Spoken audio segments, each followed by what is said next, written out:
Hey guys, Vancouver Comic Junkie, Chris, that's my name. I'm here for some more comic book talk. I got some more stuff. I mentioned in my last video, I've been going around and not grabbing, but I mean, just trying my hand at collections and things like that. And I've been, I've had some luck here and there. I know that you can go through dry periods with this sort of thing, and not every collection's great, which I'm learning. But I'm shocked at how almost every collection has something in it, and how a lot of people are more than open to dealing really well with you. And I've just been having such a hard time with the market of comics rising so fast. A lot of dealers are, and hey, I would too. Have been raising their prices so fast on raw books. As you guys know, I like to buy raw books and get them CGC because the process of that is fun for me. But when you do that, you can't pay CGC pricing on a raw book. It's just not. I actually, my theory on that is, I think it's criminal if you charge more than a CGC 9.4. It should be 9.2 actually, but 9.4 for a pristine book. I think it's. I think it is. If you want to get those kind of numbers, you should do the work and get it CGC'd, or you shouldn't be charging. Like I recently dealt with a dealer, and again, he's doing what he has to do to feed his family, and I totally salute him for that. But at the same time, I have the option to say no, and I know a lot of other people do. But he was asking a 9.8 price, CGC 9.8 price for a raw book, and he was absolutely confident it was, but it isn't. I mean, it was a beautiful book, but it's there's no way I'm paying a 9.8 price on a raw book because anything could happen between me sending it away to CGC, dropping it, grader, putting a fingerprint. So many things can happen. There's just no way. It's ridiculous. So, with that in mind, it's not like it's happening everywhere, but I'm just noticing everyone's wanting the moon for everything because the market is very hot for old books. Um, and with that in mind, I'm going after some collections, just raw books. I'm trying to find raw books in more interesting ways. And I'm going to do a video about that, about how I like to find books. And there's a lot of tricks that I've found over the years on where you can uncover books that you didn't expect to uncover. Um, Craigslist is not, or Facebook Marketplace or Kijiji or any of these. Sometimes can be very good, um, but you have to watch them so much. There's other ways you can get people looking for books for you just by being a friendly face. And I'll do a video down the road and kind of show you. And so recently I've kind of talked to my wife about it, and I said I'm going to look for more books this way, which means more books will come through the house, which is not her favorite. But she's kind of on board helping out that way because pricing is just so much better that way. Unfortunately, we have to do a bit more work to get the book CGC'd. But again, it all goes back towards me, CGCing, selling the books I don't want, so that money can go towards, um, you know, moving up the ladder of collecting. Like I always talk about, we should all be trying to move up the ladder of collecting. It's not just a big money grab for me. I'm not that guy. Excuse me. But let's talk about some comics. So I talked in the last video. I'd found a collection that was like a late '80s, early '90s collection. It was very high grade. All of it was very high grade. Um, and I always thought that era book, there's a few hot books, but with nostalgia, and it's like those books are going on to 25 years or 35 years old or 30 years old. That's a long time. They're starting to get hot again. They're starting to get that nostalgia tick, and I think it's long enough between times where so many of them have been damaged from just being in bins. They're getting harder to get. Um, but if you look really hard, there's tons of them out there. There really is. I mean, probably like the '70s books when they got hot in the '90s. I remember that era, and all these old dealers were just looking at me like I was insane. Like it's all garbage, they would say. But now, tell me how many giant keys are out of the 70s. Bronze Age keys are some of the biggest keys going, and multiple books pop over $1,000 all the time from that era, even though there's quite a few. But there's a lot of us collecting and wanting them, and it seems like the same's kind of holding true for the 80s now and the early 90s, even though a lot of them were published quite highly. So, but anyway, let's start. These are books of an era that were very, very popular, and I want 9/8 of these for my own collection because I just love them. But my first little thing here is Death in the Family. These beautiful Mike Mignola covers.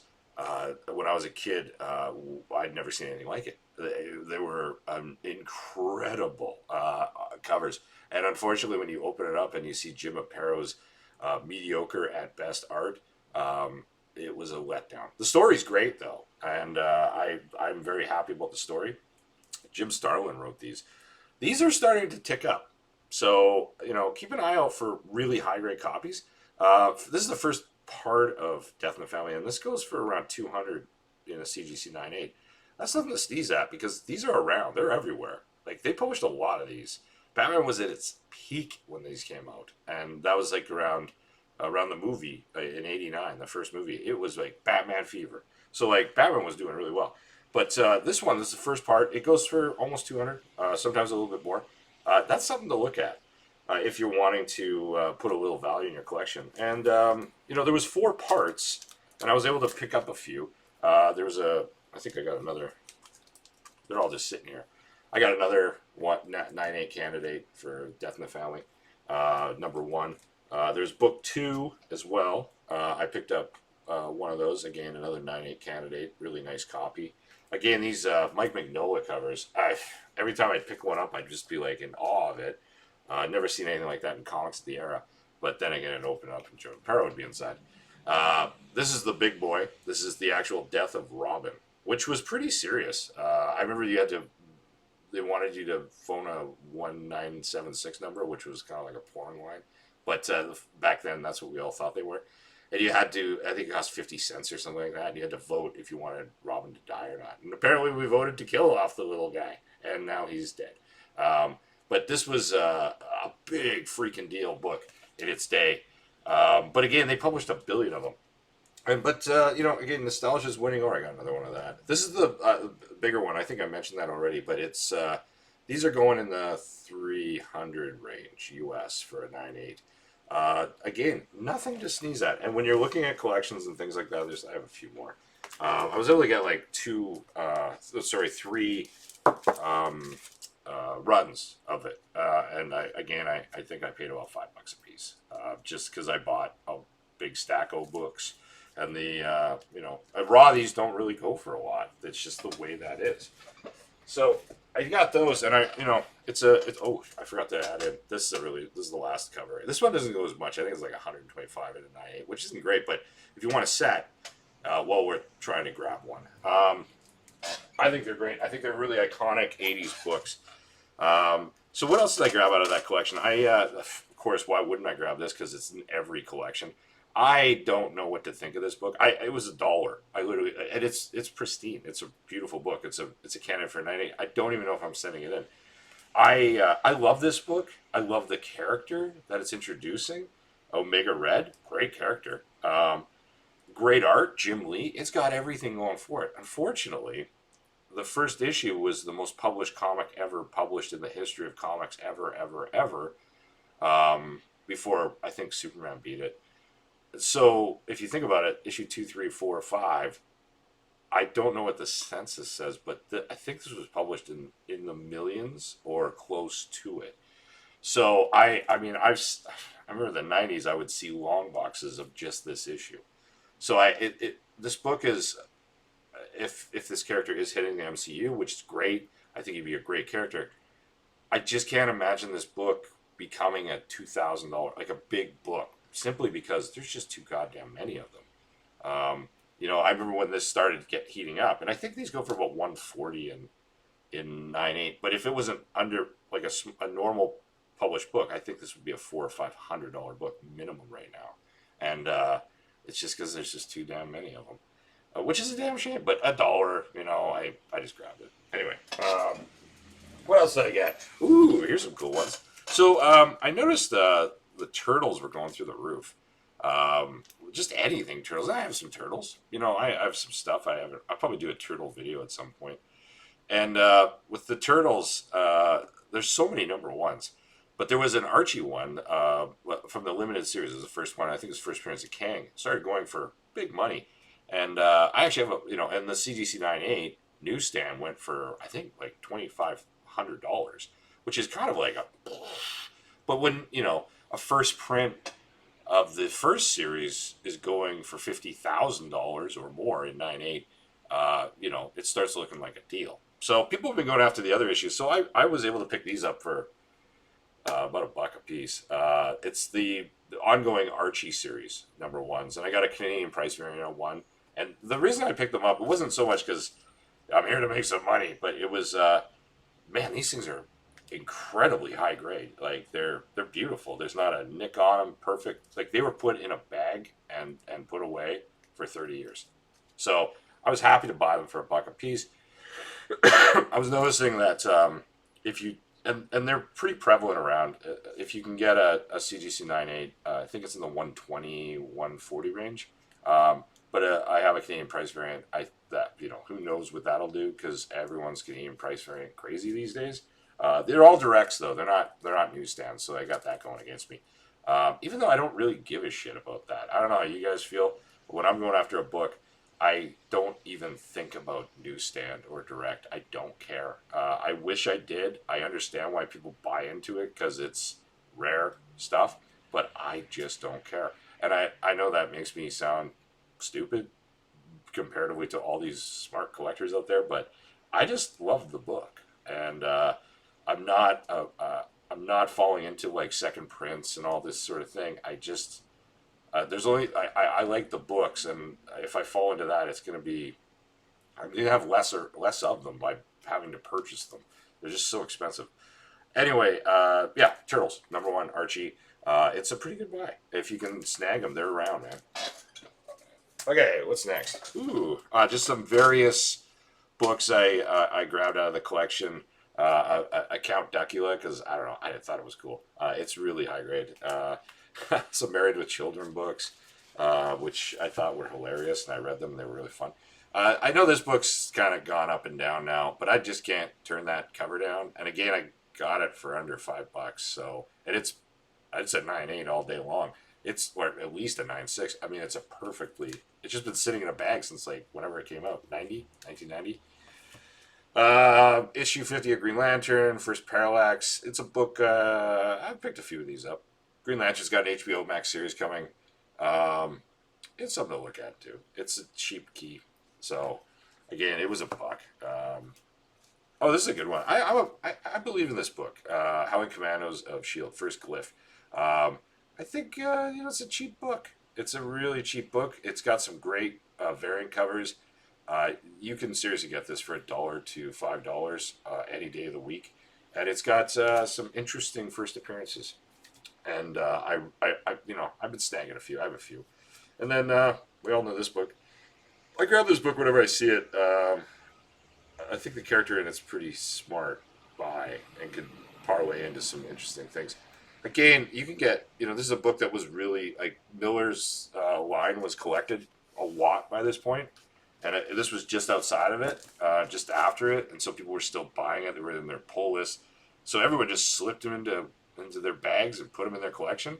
Frankly, I don't even think anyone read it. And people were buying multiples at this stage because Miller's run was such a success. And a lot of them have gone up so much, and I think they just expected all of them to.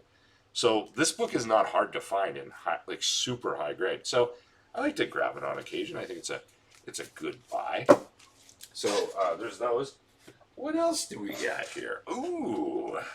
So this is a book when I was a kid, New Mutants 98 was it was a good book. Deadpool wasn't the Deadpool of today back then. He was just interesting. And his first appearance wasn't worth a ton, but the big boy book on the market was this one, 87. And I still prefer Cable over Deadpool. It's just because lived in an era when Cable blew up, and this was a very desirable book. And when I was a kid, I remember seeing like McFarlane um, ink this cover, and I just thought it was just the greatest. It was the beginning of that era of Image guys really taking over, and McFarlane was the king then. And so anyway, I always thought this was, even today I feel like this is an undervalued book. Cable, I feel like Cable's an underused character. I feel like he could be uh, like the Nick Fury even of all of Marvel. I mean, I feel like he's been left under the table for most of his career. I mean, he's been in a lot of stuff. He's not a small potatoes guy, but I just feel like he's so much bigger than they've been letting him be. And I hope Marvel the movies recognizes that fact. I think he could be such a great addition to the MCU. So, saying that, when I do see raw copies that are in nice shape, and this is probably a very, you know, 9.6 ish candidate. I dare to say a 9.8 as a candidate. I'm not saying it is that. I always just say candidate, as we all should. CGC is the guys who got to tell us that. Anyway, I picked this up. It was very cheap. The person who sold it to me thought Cable sucked, and I didn't question it. I said, okay, I'll buy it anyway. And they gave it to me for a shocking deal. So yeah, I got that, and I was very happy to add it to my collection. I'm a big fan of this book. So the funny thing is, the same day I bought this. It's a CBCS 9.8, and boy, it is nice. It is a nice copy. It's as good as a copy can get. I'm not a huge CBCS fan. I don't like their slabs. I don't hate them. I understand why they go for about 10 to 20% less than CGC books. Unless it's a big hotkey, they'll always go for the same generally.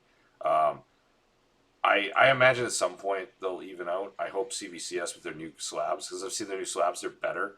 But they'll never be a CGC, and that's just the way it is. But since it was CBCS, I got an extraordinary deal on this, probably around 50% less than it goes for. I was very happy to get it.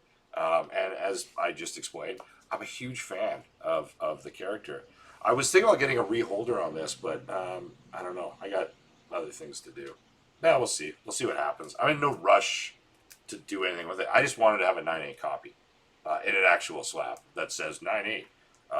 Just because it's good for the collection. And I think every collection should have New Mutants 87 and 98 in it.